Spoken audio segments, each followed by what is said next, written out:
इस वीडियो में आपका हार्दिक स्वागत है। मैं हूं पत्रकार योगेंद्र योगी। दोस्तों, झालावाड़ के मनोर थाना के पीपलौदा गांव में कल जो हादसा हुआ था उसमें 7 बच्चों की मौत हो गई थी स्कूल में। आपको पता ही होगा कि स्कूल की छत गिर गई थी और उसमें स्कूल में पढ़ने वाले 7 मासूम बच्चों की मौत हो गई और 30 से ज़्यादा बच्चे घायल हो गए, जिसमें से कुछ की हालत अभी भी गंभीर बनी हुई है। तो इस घटना के बाद जो मृतक और घायल हैं उनके अभिभावकों के, माता पिता के अभी आंखों से आंसू जो है वो सूखे भी नहीं हैं। इससे पहले ही राजस्थान में 3 जिलों में फिर सरकारी स्कूल की छत गिर गई है। आप देखिए, बस गनीमत ये रही कि इन जिलों में जो सरकारी स्कूलों की छतें गिरी हैं उनमें कोई हादसा नहीं हुआ, कोई घायल नहीं हुआ। नागौर के डेगाना के सरकारी स्कूल में, कोटा के एक सरकारी स्कूल में और करौली के एक सरकारी स्कूल में छत का प्लास्टर ढह गया और इन स्कूलों में, दूसरे स्कूलों में छत ढह गई। तो चूंकि उस वक्त वहाँ पर अध्यापक और छात्र छात्राएं वहाँ मौजूद नहीं थे तो कोई अनहोनी इस तरह की नहीं हुई। लेकिन आप हालत देखिए कि राजस्थान की हालत क्या हो चुकी है दोस्तों। क्या ये मानसून पूरी तरह से सही सलामत निकल जाएगा? क्या और हादसों की पुनरावृत्ति नहीं होगी? क्या सरकार ने कोई एहतियात के तौर पर कोई कार्रवाई या कदम उठाया है कि झालावाड़ की घटना में जो दर्दनाक हादसा हुआ है उसकी पुनरावृत्ति राजस्थान में दूसरे स्कूलों में कम से कम नहीं हो पाए?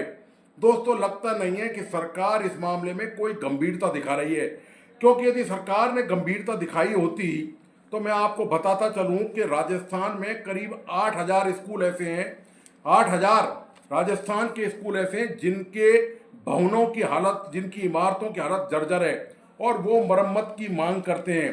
शिक्षा विभाग ने ये एक लेटर लिखा था सारे स्कूलों को, उसके बाद शिक्षा विभाग आराम से खामोशी की चादर ओढ़ के सो गया। उसने ये जो जर्जर स्कूल हैं 8,000 राजस्थान के, इनकी हालत क्या है, इनमें बच्चे सुरक्षित हैं कि नहीं है, इनमें स्टाफ, टीचर और जो अन्य स्टाफ है वो पूरी तरह सुरक्षित है या नहीं है, इसकी ताकीद नहीं की, इसके बाद कोई मॉनिटरिंग नहीं करी।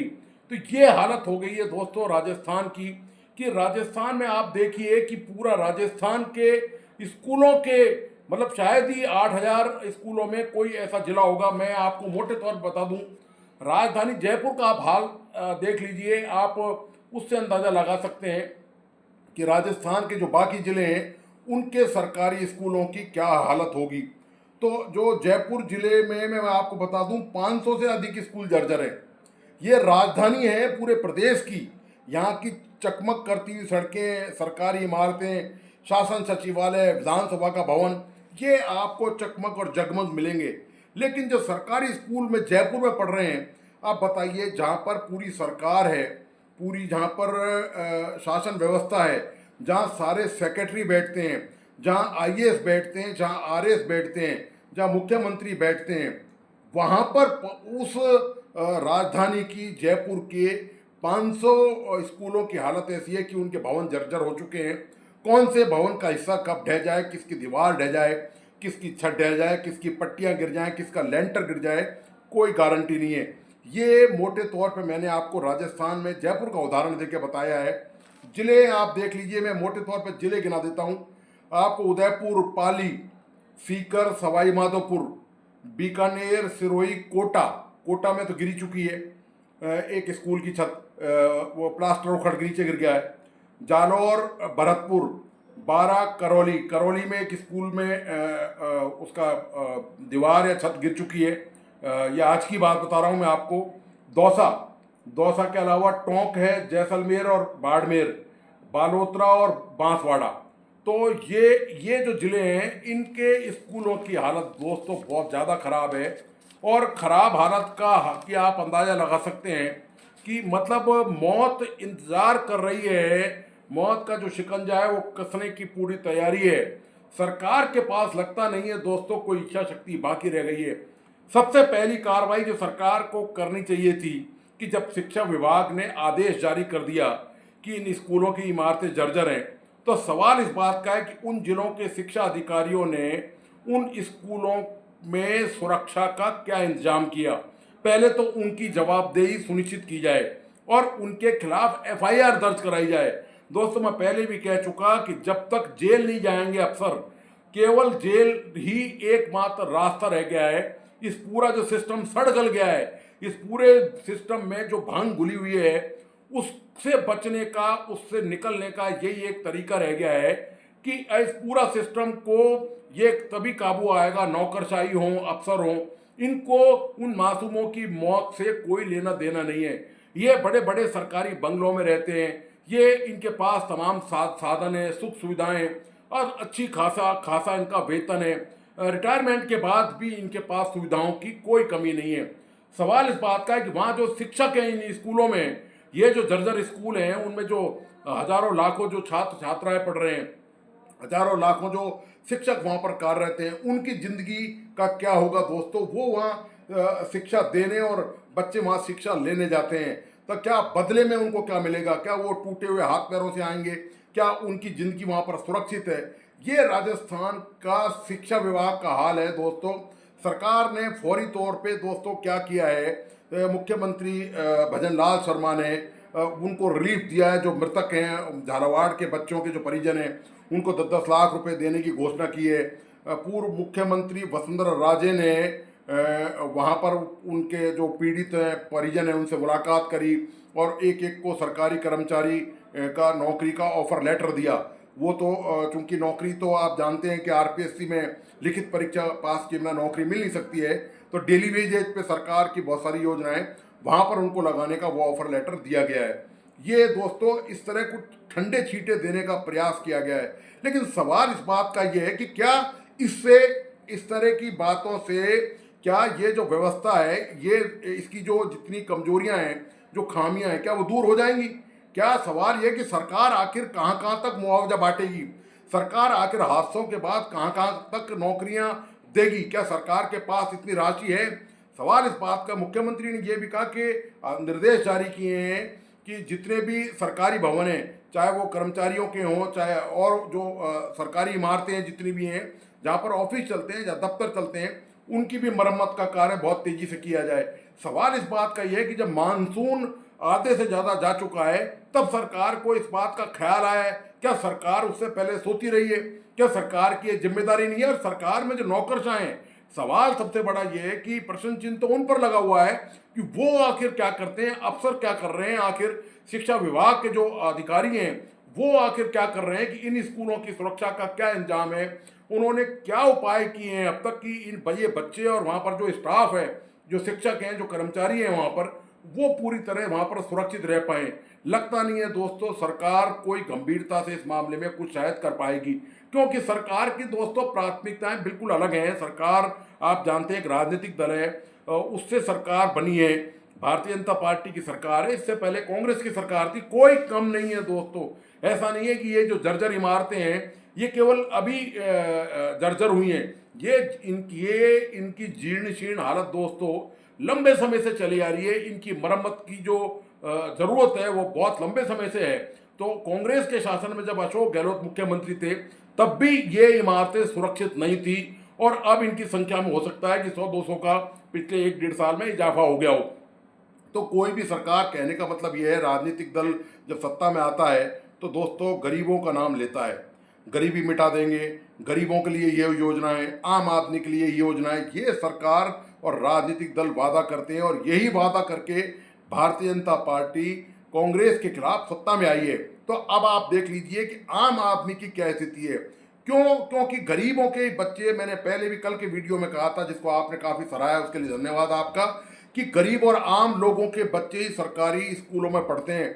आप बता दीजिए किसी नेता का, एमएलए का, यहाँ तक कि गांव का जो सरपंच और प्रधान हैं, उन तक के बच्चे वहीं गांव में रहते हुए वो सरकारी स्कूलों में तब मजबूरी में पढ़ते होंगे जब वहाँ प्राइवेट स्कूल नहीं होंगे। एमएलए हो, एमपी हो, मंत्री हो या कोई भी अफसर हो, इनके बच्चे दोस्तों सरकारी स्कूलों में नहीं पढ़ते। ये साधन संपन्न लोग हैं, इनके पास पैसा है, इनके पास ताकत है, इन्होंने अपने बच्चों का भविष्य बेहतर बनाया है। अच्छी बात है, बनाए, इससे किसी को इनकार नहीं है, सबका भविष्य बेहतर बनना चाहिए। लेकिन सवाल ये है कि क्या गरीबी एक कसूर है? क्या गरीब होने के कारण ही गरीब जो अभिभावक हैं वो अपने बच्चों को सरकारी स्कूल में जहाँ जिंदगी और मौत का मामला चल रहा हो वहाँ भेजने के लिए मजबूर हैं? वो बच्चे वहाँ पर भविष्य बनाने जाते हैं, बदले में माँ बाप को क्या मिलती है? झालावाड़ जैसी घटनाएं मिलती हैं दोस्तों। ये तो अच्छा हुआ कि ये जो 3 जिले जिनमें आज ये प्लास्टर और दीवार और छत गिरने की बात हुई है, इनमें उस वक्त कोई बच्चे वहाँ और शिक्षक वहाँ मौजूद नहीं थे, नहीं तो एक और दुखद घटना आपके सामने आती। लेकिन सवाल इस बात का ये है कि ये जो अब आप मैं आपको एक दूसरा उदाहरण यहाँ पर दे के बताना चाहता हूँ, मुझे याद आ गया। आप देखिए कि मंत्रियों को, पूर्व मुख्यमंत्रियों को अपनी कितनी चिंता होती है, अपने ऐशो आराम की कितनी चिंता होती है। इसका मैं एक नमूना आपके सामने रखना चाहता हूँ। वसुंधरा राजे की जब सरकार थी 2017 में, तो वसुंधरा राजे एक एक बिल लेके आई विधानसभा में कानून बनाने के लिए कि जो भी पूर्व मुख्यमंत्री हैं उनके लिए शानदार गाड़ी घोड़ा बंगला इनका इंतजाम किया जाए। हालांकि जब वो हाई कोर्ट में उसको चैलेंज किया गया तो वो मामला कानून नहीं बन सका। उससे पहले मैं आपको बता दूं, जो घनश्याम तिवाड़ी जो अब राज्यसभा के सांसद हैं भारतीय जनता पार्टी से, वो उस समय कांग्रेस में हुआ करते थे, वो नाराज हो गए थे, कांग्रेस में चले गए थे। तब घनश्याम तिवाड़ी ने यह आरोप लगाया था।